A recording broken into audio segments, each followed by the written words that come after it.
Évangile de Jésus-Christ selon Saint Jean.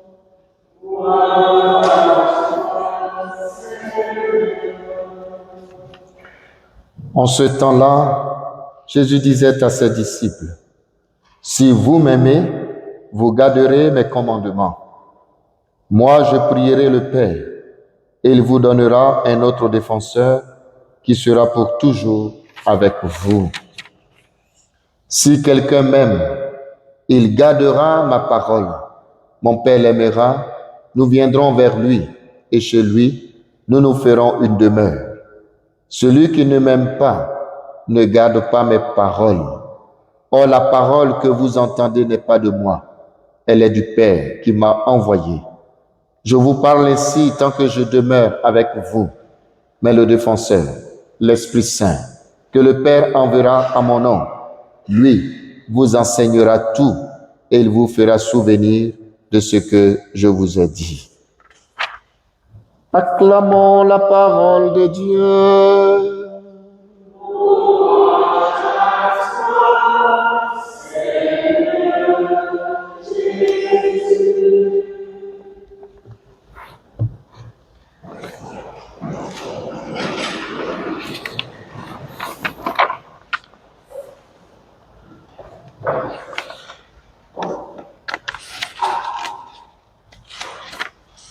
Chers frères et sœurs, bien-aimés dans le Christ, aujourd'hui, l'Église tout entière célèbre la solennité de la Pentecôte. Ce moment décisif où l'Esprit Saint est descendu sur les apôtres comme un feu, les transformant en témoins audacieux et vivants du Christ ressuscité. Mais il nous faut aller plus loin. Que fait vraiment l'Esprit Saint lorsqu'il vient en nous? Quelle est sa première œuvre en nous?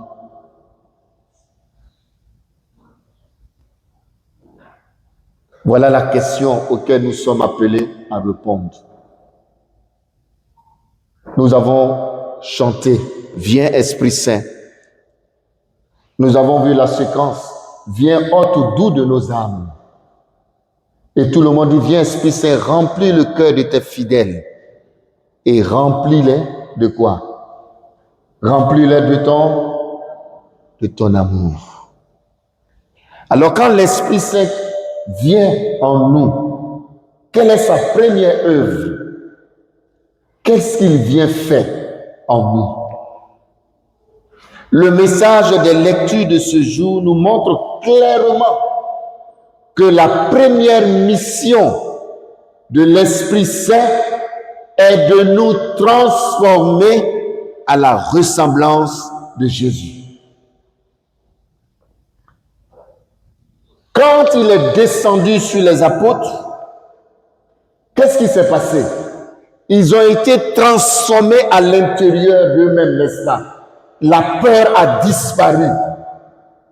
Tout a disparu en eux, tout ce qui pouvait être inquiétude, peur, tristesse. Tout en eux s'est renouvelé. Ce n'est qu'après qu'ils sont allés annoncer l'évangile. Et souvent on dit l'Esprit Saint qui renouvelle la face de la terre, nous l'avons chanté. Viens Esprit Saint et renouvelle la face de la terre. Mais avant de renouveler la face de la terre, l'Esprit Saint commence par nos cœurs. Aujourd'hui, c'est de prier, de demander à l'Esprit Saint de venir transformer nos cœurs à la ressemblance de Jésus.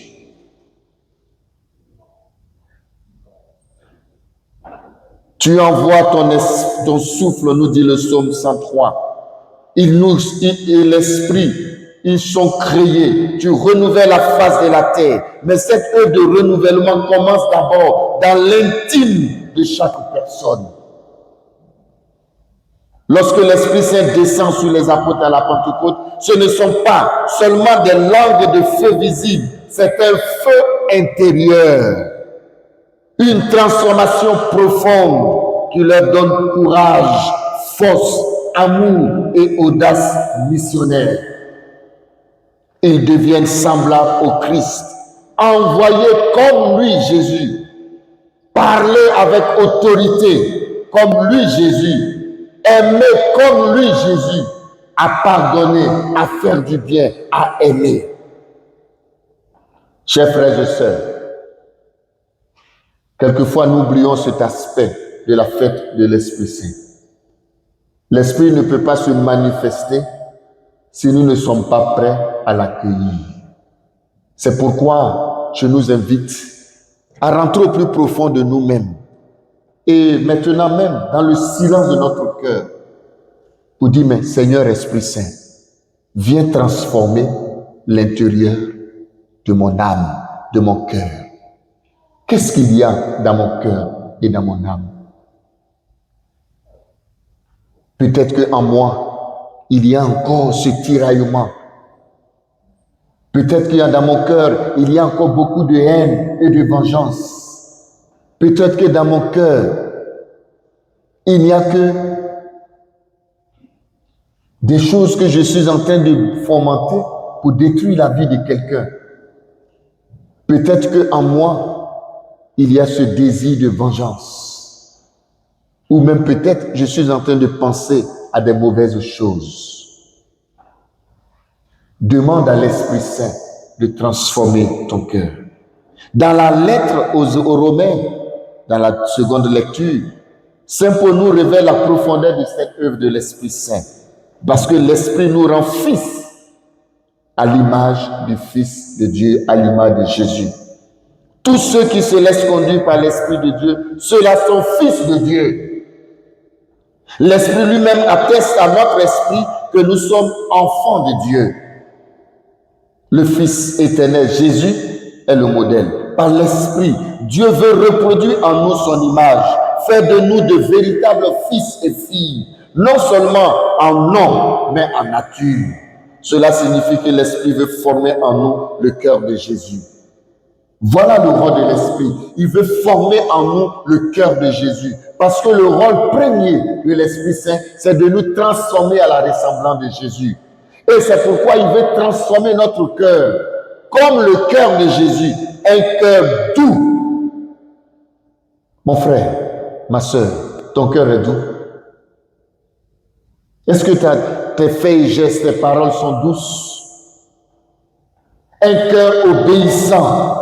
Jésus a obéi à son Père, jusqu'à obéir pour donner sa vie afin que nous soyons sauvés. Un cœur aimant, un cœur qui sait pardonner, qui ne tient pas la faute, qui ne retient pas son péché dans le péché. On a vu que Jésus a ramené Zachée à la vie. Il a 3 fois, il a demandé à Pierre, Pierre, est-ce que tu m'aimes? Pour racheter Pierre. Il a pardonné à tous ses bourreaux. Père, pardonne-leur, car ils ne savent pas ce qu'ils font. Le rôle de l'Esprit Saint, c'est de donner ce cœur d'amour. Un cœur miséricordieux, un cœur humble, un cœur fidèle à la volonté du Père. En toute sincérité, quand je regarde nos vies, y compris moi, nous sommes tous des fils et des filles rebelles envers Dieu. Nous n'avons pas le cœur de celui que nous prions, notre grand frère, Jésus-Christ. Et le rôle de l'Esprit, c'est de nous transformer à l'intérieur.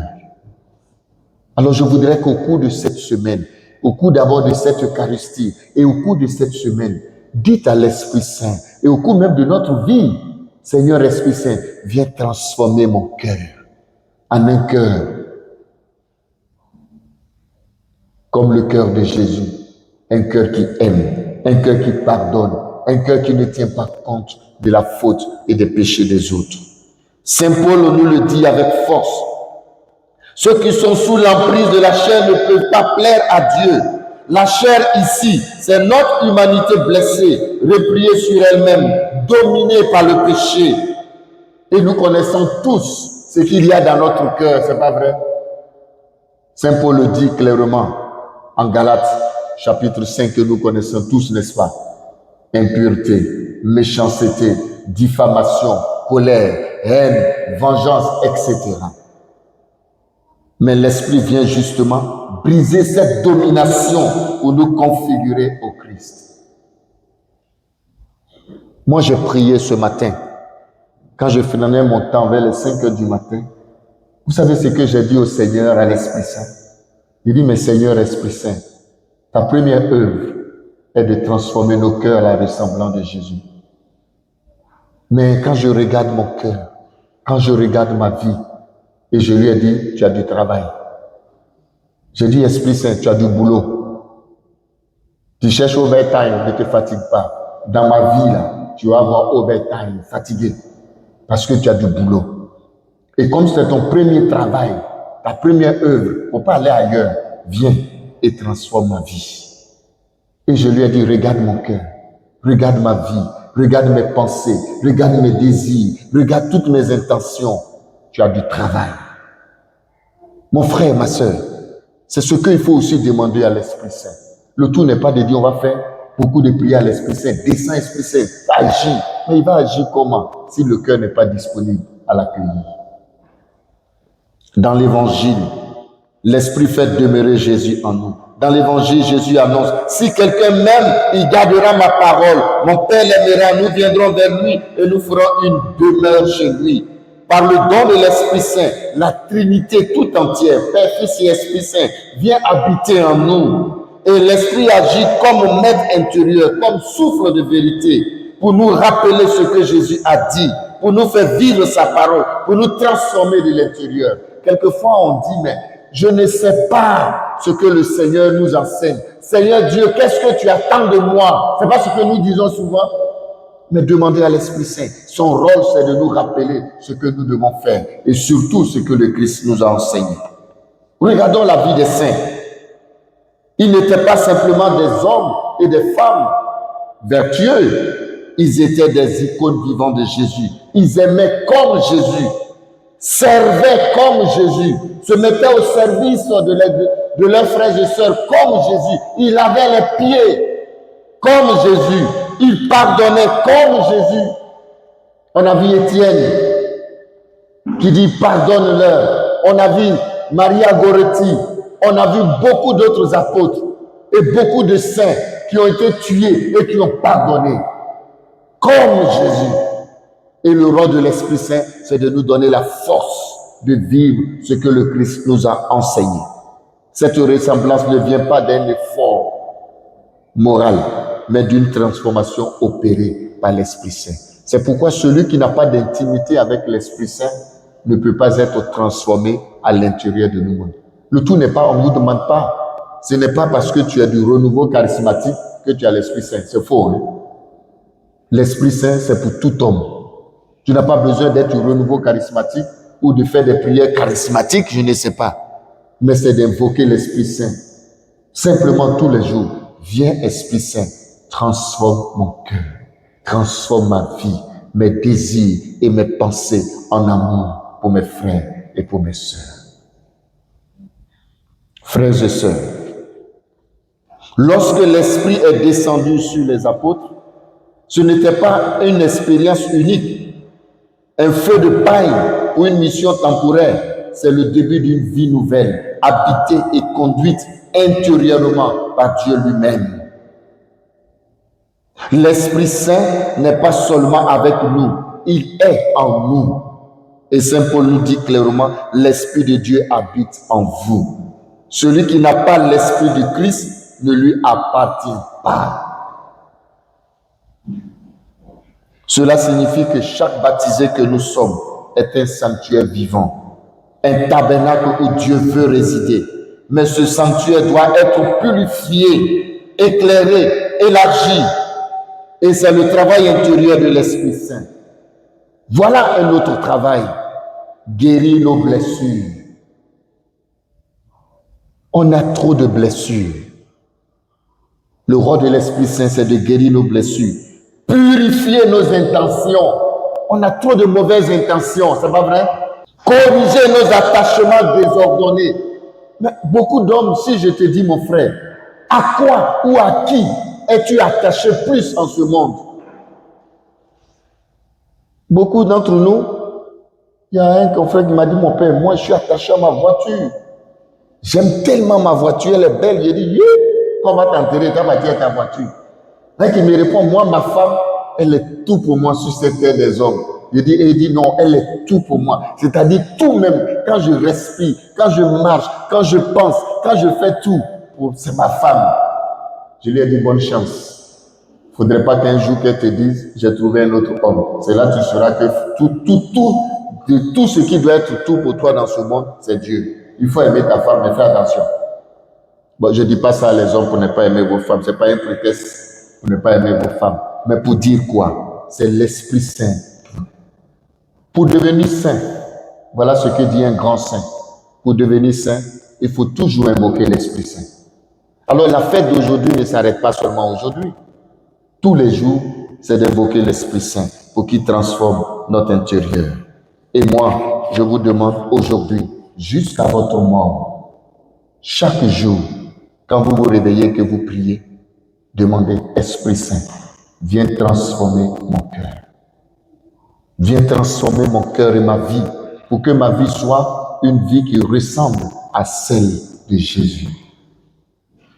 Et si l'Esprit transforme ton intérieur, cela se ressent sur la vie des autres, c'est pas vrai? Tu deviens un témoin, n'est-ce pas? Quand en toi tu es habité par l'Esprit Saint, tu deviens un témoin sans même t'en rendre compte.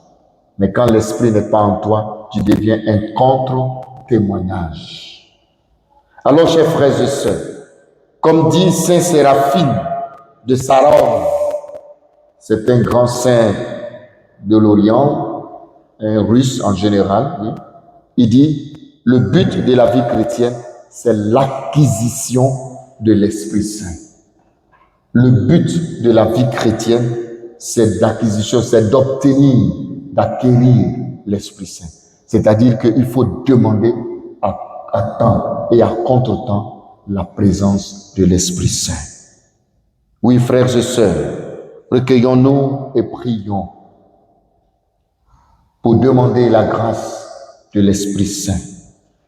Aujourd'hui, offre à Jésus ton cœur maintenant. Offre ton cœur à Jésus. Offre-lui tes pensées. Offre-lui ta volonté.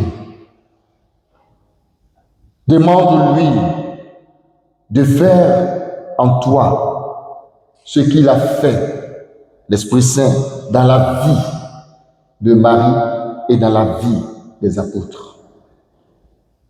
Qu'il te rende plus disponible à la volonté du Père.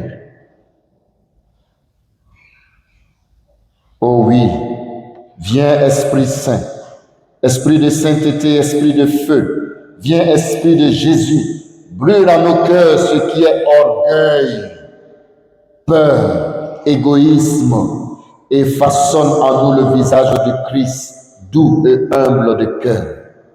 Oui, toi qui es l'autre très doux de mon âme, habite en moi, prie en moi, pense en moi, détache-moi de ce qui m'éloigne du Christ, attire-moi dans les profondeurs de son cœur, du cœur de Jésus. Transforme-moi selon sa douceur, la douceur de Jésus. Transforme-moi selon la force de Jésus. Transforme-moi selon l'amour de Jésus. Que je vive non plus selon la chair, mais selon toi, souffle de vie éternelle. Amen.